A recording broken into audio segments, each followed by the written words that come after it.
doing it Big Willie style. Big Wooly, as they say in the Charleston. You can email me, Doug@thedougstewartshow.com. If you're a company that love to get your brand out there, you need to get down with your boy on the ground floor. I'm telling you, you need to get some of this, all right? Have you been watching this TV show, Black Jesus? Kind of interesting. I think it could be a lot better.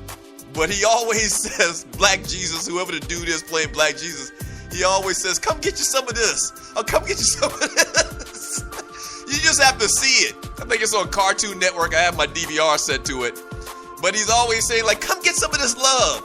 Or come get some of this weed. Or come get some of this. Or come get some of this real sports talk. That's all I ask you to do. Yeah.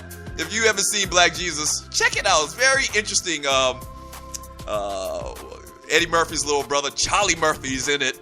A couple other little French characters. Pops from the Wayans brothers in it. He plays a bum. Very interesting show. Once again, I think it could be a lot better.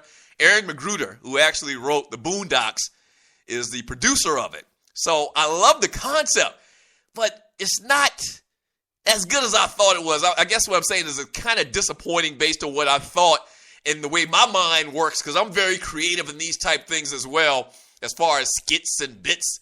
Speaking of which, I'm still in negotiations with little Jorge and Yao Ming and those guys. Shouts out to my man Earl McDowell. He actually was a listener to the Stews, and you are listening to the Doug Stewart Show. He was actually a listener of the Stews years ago, and he actually saved pretty much every bit that we ever did. And so a lot of those things myself and Shaggy along with me came up with. So I'm very creative in my thinking on all those type of things. And so I'm watching this Black Jesus. I'm like, man, this thing could be a whole lot better. Like, I would do this, I would do that, I would do this. And who am I to question Aaron McGruder? But I'm pretty sure if you agree with me that the show is okay but not great, hit me up on Twitter or email me or text me or something like that, and we can discuss it, and I'll discuss it on the show again. But, yeah, Black Jesus is always saying, yeah, come get you some of this. Come get you some of that. Come get you some of this. Come get you some of this real sports talk. Thank you so much for joining me on the show today, the Doug Stewart Show. We are doing it every single day, Monday through Friday from 11 to 1. I really wish there were some real juicy stories to get into, like somebody slapping the old lady or somebody whipping the dog doo-doo out of their kid that we could get into and have real conversation about. Not that many big stories going on right now, but football is always here, so we're always talking football, and we're always having fun on this Trivia Tuesday. Last night, the New England Patriots taking on the chin get destroyed by the Kansas City Chiefs 41-14. This is Tom Brady's 15th year, and a lot of people are starting to think that maybe he's lost a step. Maybe he's not the same guy. And I tend to think that at some point he's going to have to, he's going to have to lose a step because he's human. And that happens with humans. Joe Montana wasn't the greatest forever. Steve Young was sent packing by Aeneas Williams with a vicious shot, and he wasn't the same anymore. And Dan Marino tore his Achilles. And so guys, at some point, they aren't the same player anymore. And are we seeing that with Tom Brady? His numbers bear that out to a degree. So we'll see what happens with that. Let me read this quick tweet. It comes from Vernon. Actually, this is from the chat from Spreaker.com. There's a chat room on Spreaker.com. Just set you up an account and chat with your boy throughout the show. This is from Vernon. He says, Doug, Michael Phelps, the swimmer, just was arrested for a DUI in Baltimore. There goes his gold medals for 2016. Yes, that's right. And I got that breaking news a couple of minutes ago during the break. Vern, thank you so much for reminding your boy. But yeah, so Michael Phelps busted for DUI. And I'm not going to say necessarily that he's not going to be in the 2016 Olympics. The Olympics are very much more relaxed as far as punishments for guys. He'll probably pay his penance, and chances are he'll be. It's not like the NFL and they're under a microscope and they've got sponsors, a million and gazillion sponsors. I think Michael Phelps, saying that he's not going to be a part of the 2016 Olympics, especially at this point when it just happened like 10 minutes ago, is kind of premature. And that's another thing about this story. Is dude sloppy drunk at 1 o'clock in the day?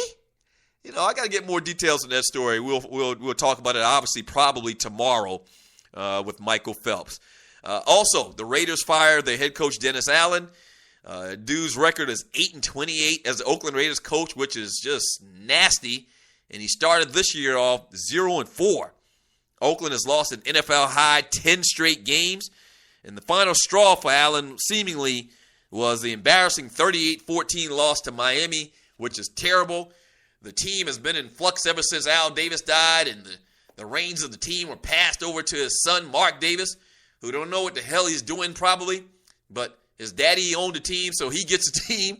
That's just a bad thing. The Raiders have been the second worst team by win percentage in the NFL since Dennis Allen took over the team in 2012. In those 2 seasons, you can guess the only team worse or has a worse winning percentage is the Jacksonville Jaguars with a 6-30 record. The Raiders' record is 8-28.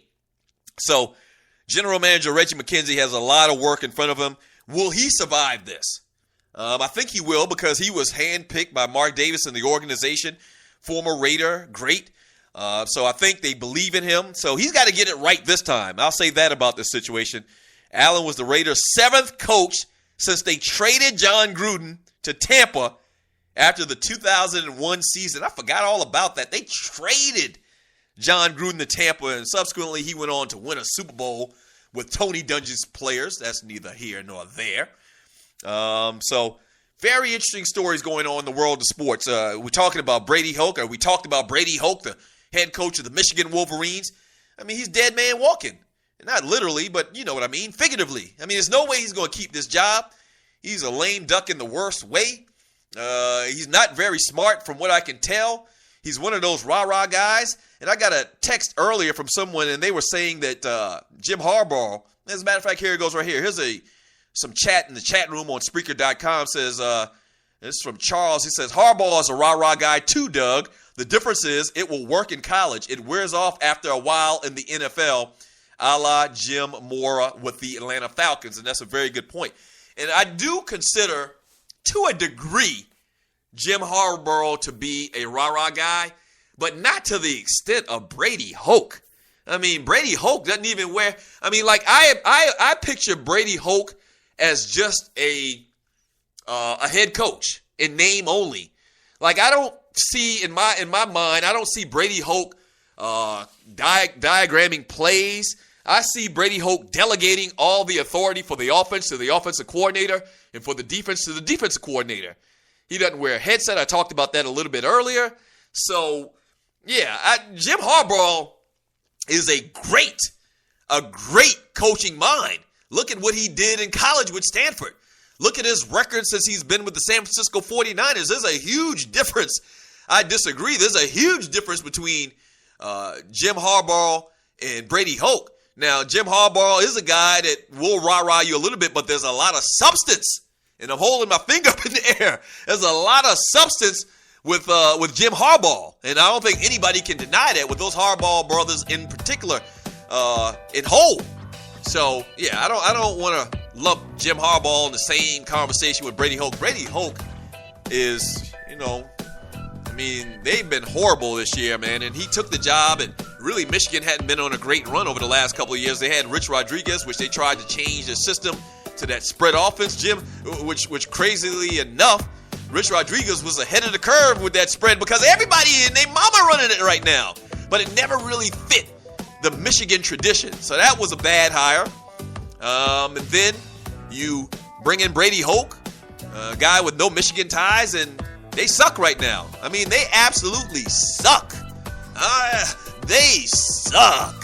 Yes, they do. So he's out. He'll be out. All right. That's today's show. Well, I got to thank my team, my producers, Tree of Life. Shouts out to you, Tree. Really appreciate everything you do for your boy. Big time. Really do appreciate it. Shouts out to Waterhead Walter. Walter, thank you so much, man, for what you do. I appreciate everything. Shouts out to my man, Dwayne Bassan, my engineer, computer guru, geek guy. He puts it all down and makes this thing happen. Thank you so much for everything, Dwayne. And thank you to all of the listeners out there, all of the dogs and the poodles for making this show what it is. And we're going to continue to build it Yesterday we had more people than we did Friday, and today I'm sure we're going to have more people than we did yesterday. And that's all we can do. Just tell 2 people. Tell 2 people, and I really would appreciate it. All right? We'll talk to you tomorrow. Same Doug time, same Doug channel. It's the Doug Stewart Show.